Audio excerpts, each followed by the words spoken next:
Halo, Assalamualaikum warahmatullahi wabarakatuh. Perkenalkan, saya Fatima Alia dengan NIM 2210 dari kelas PAI-A dalam mata kuliah Psikologi Pendidikan. Nah, di sini saya akan membahas materi pertama hingga materi ketujuh dari mata kuliah Psikologi Pendidikan. Nah, jadi yang pertama yaitu materi tentang psikologi pendidikan. Nah, jadi psikologi pendidikan itu merupakan suatu ilmu yang mempelajari tentang bagaimana cara mengetahui jiwa seseorang.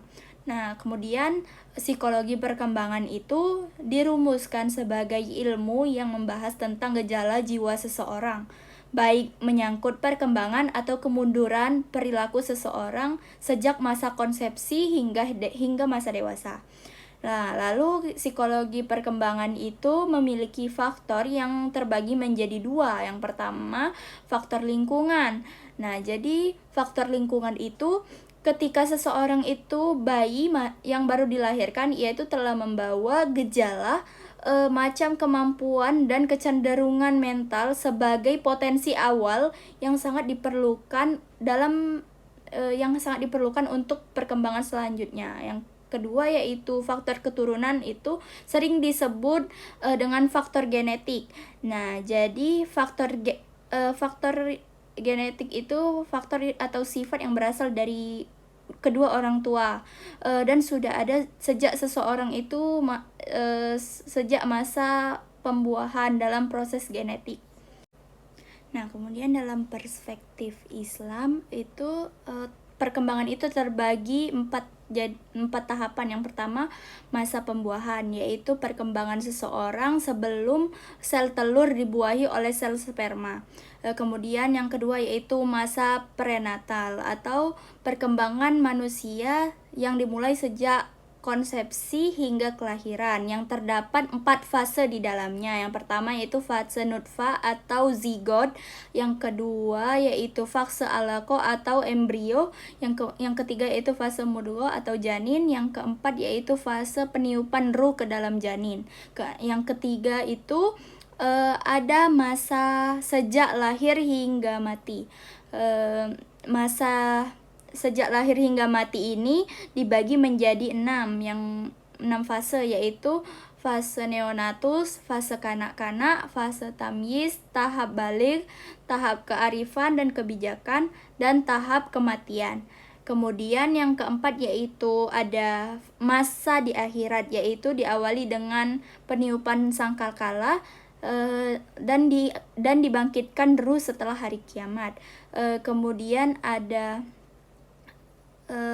tahapnya itu dibagi menjadi yang pertama tahap yaumil ba'as, kemudian yaumil basyar, kemudian yaumil mizan, dan tahapan melewati jembatan atau sirot, dan tahapan memasuki surga atau neraka.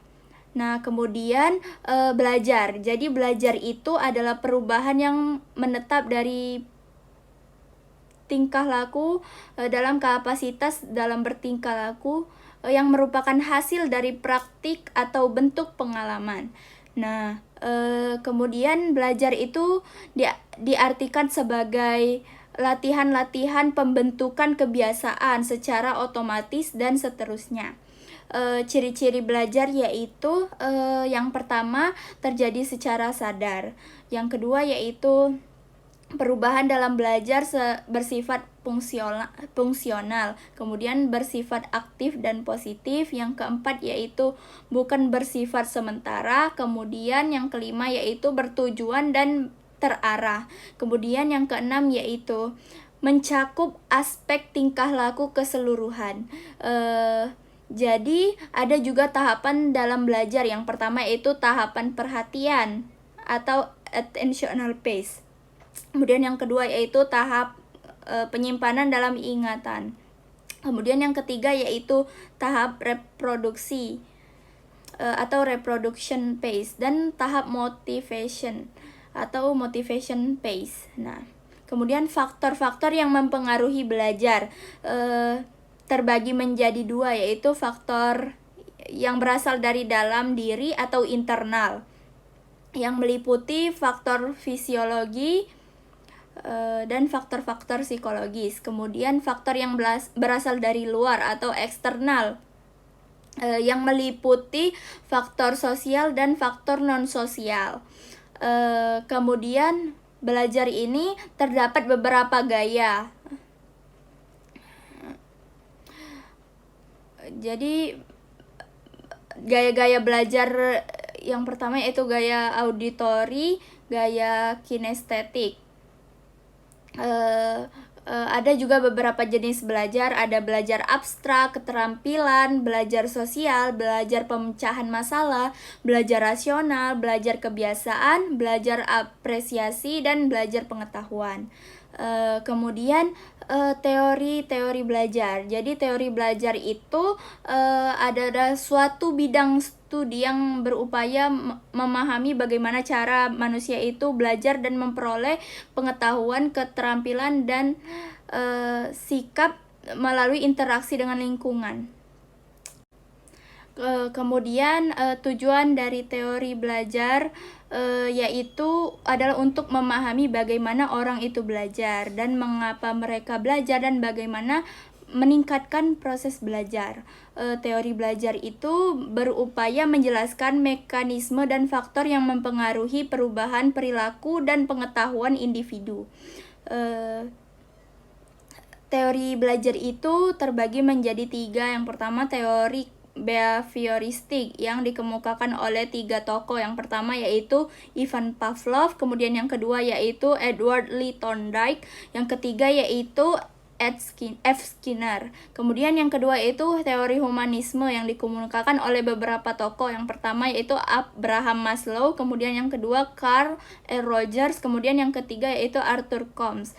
Nah, kemudian ada yang ketiga teori kognitif yaitu dikemukakan oleh yang Kurt Lewin yang pertama, kemudian yang kedua John Piaget, kemudian yang terakhir yaitu Jerome Bruner. Kemudian ada manfaat teori belajar bagi siswa. Yang pertama yaitu memahami tentang proses pembelajaran. Jadi teori belajar itu membantu siswa memahami cara belajar dan cara memproses informasi secara mentor. Kemudian mengatasi kesulitan dalam belajar. Teori belajar itu membantu siswa untuk mengidentifikasi permasalahan dalam belajar. Kemudian yang ketiga yaitu meningkatkan kolaborasi dan berkomunikasi sehingga dapat membantu siswa berkomunikasi lebih efektif dengan teman sebaya dan guru. Kemudian setelah belajar ada juga intelijensi. Jadi intelijensi itu kemampuan dasar yang bersifat umum untuk memperoleh suatu kecakapan yang mengandung beberapa komponen. Jadi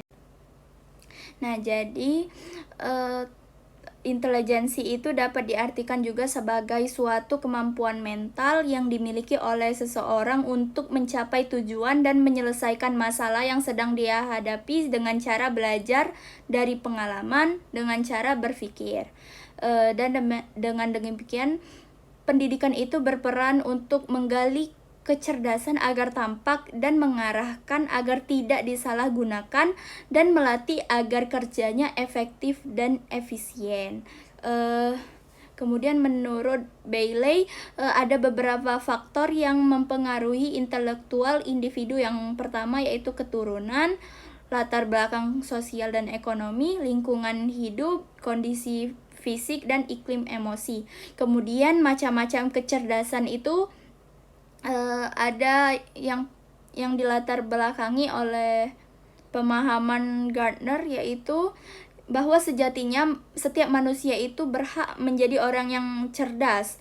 Gardner itu melihat bahwa seseorang itu memiliki potensi bawaan yang diperoleh dari genetik atau keturunan, dan pengalaman berikutnya akan mengembangkan potensi tersebut. Meskipun dia mengetahui bahwa potensi yang dimiliki seseorang itu tidaklah sama. Kemudian perkembangan intelijensi itu juga dapat berubah seiring berjalannya waktu, dan perkembangannya itu dipengaruhi oleh faktor genetik dan keturunan dan lingkungan. Kemudian ada juga yang namanya motivasi.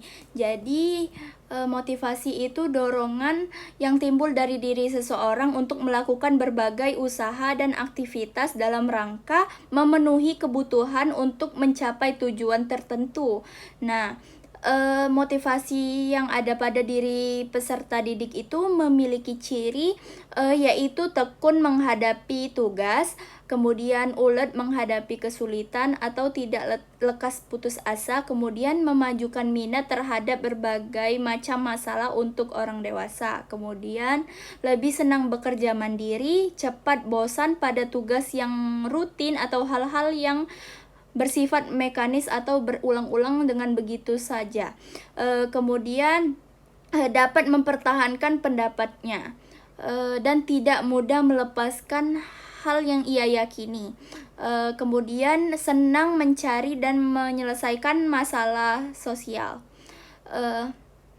Fungsi dari motivasi itu ada 3. Yang pertama yaitu mendorong manusia untuk berbuat menjadi sebagai penggerak atau motor yang melepaskan energi, kemudian menentukan arah perbuatan, kemudian dan menyeleksi perbuatan. Jadi motivasi itu juga dibedakan menjadi 2. Yang pertama itu motivasi ekstrinsik, yaitu dari luar, dan motivasi intrinsik, yaitu motivasi dari dalam tubuh manusia. Ada 4 teori motivasi yang banyak dianut, yaitu teori hierarki dari Maslow, kemudian yang kedua yaitu teori kognitif dari Brunner, kemudian teori kebutuhan berprestasi, dan yang keempat yaitu teori atribusi. Adapun cara atau teknik pemberian motivasi yaitu dengan cara memberikan penghargaan atau ganjaran, kemudian pemberian angka atau grade, kemudian keberhasilan dan tingkat aspirasi, lalu psikologi belajar dan mengajar, kemudian pemberian pujian dan kompetensi dan kooperasi. Setelah motivasi tadi ada juga yang namanya memori. Jadi memori itu adalah proses penting dalam kehidupan sehari-hari yang memungkinkan manusia untuk menyimpan dan mengakses informasi dari masa lalu. Nah, struktur dari memori yaitu sensori memori jangka pendek, dan memori jangka panjang. Nah, mereka itu memiliki peran yang berbeda dalam pembentukan persepsi dan pengambilan keputusan. Nah, ada juga jenis dari memori yaitu episodic memory, semantic memory, dan procedural memory. Kemudian ada penelitian tentang memori. Penelitian tersebut telah membantu kita memahami proses-proses kompleks yang terjadi di dalam otak, termasuk bagaimana informasi itu disimpan, dipertahankan, dan diambil kembali. Kemudian faktor-faktor yang mempengaruhi memori yaitu faktor usia, kondisi kesehatan, dan kendala memori seseorang. Itu dapat mempengaruhi kualitas memori seseorang. Jadi selain memori juga ada namanya lupa. Jadi lupa itu dapat dikurangi dengan cara dengan meningkatkan daya ingat, yaitu yang pertama dengan overlearning atau belajar lebih. Kemudian yang kedua yaitu dengan extra study time atau tambahan waktu belajar, yaitu upaya penambahan alokasi waktu belajar atau penambahan frekuensi aktivitas belajar. Kemudian yang ketiga yaitu mnemonic device atau muslihat memori, yang artinya kiat khusus yang dijadikan alat pengait mental untuk memasukkan item-item informal ke dalam sistem akal siswa. Kemudian yang keempat yaitu ada pengelompokan, yaitu menata ulang item-item materi menjadi kelompok-kelompok kecil yang dianggap lebih logis dan dalam arti bahwa item-item tersebut memiliki signifikasi dan signifikasi yang sama. Kemudian yang kelima yaitu latihan terbagi, keenam yaitu pengaruh letak bersambung. Kemudian ada juga namanya emosi. Jadi emosi itu merupakan kondisi psikologis yang mendorong seseorang untuk bertindak atau melakukan sesuatu setelah adanya stimulus atau rangsangan yang berasal dari dalam maupun luar dirinya. Jadi emosi itu memiliki reaksi yang kompleks yang mengandung aktivitas dengan derajat yang tinggi sehingga menimbulkan kegoncangan dan perubahan perilaku. Jadi emosi itu merupakan respon dari dalam diri manusia yang muncul karena reaksi dari luar diri manusia. Emosi juga dapat dikatakan sebagai suatu keadaan kejiwaan yang mempengaruhi tingkah laku dan emosi. Jadi emosi itu dapat berdampak positif dan negatif dalam kehidupan, tergantung pada jenis emosi yang dirasakan dan bagaimana cara mengendalikan emosi tersebut. Kemudian ada kecerdasan emosi, yaitu nilai-nilai yang terdapat dalam psikologis yang harus kembangkan dan dikelola dengan baik melalui proses pembelajaran.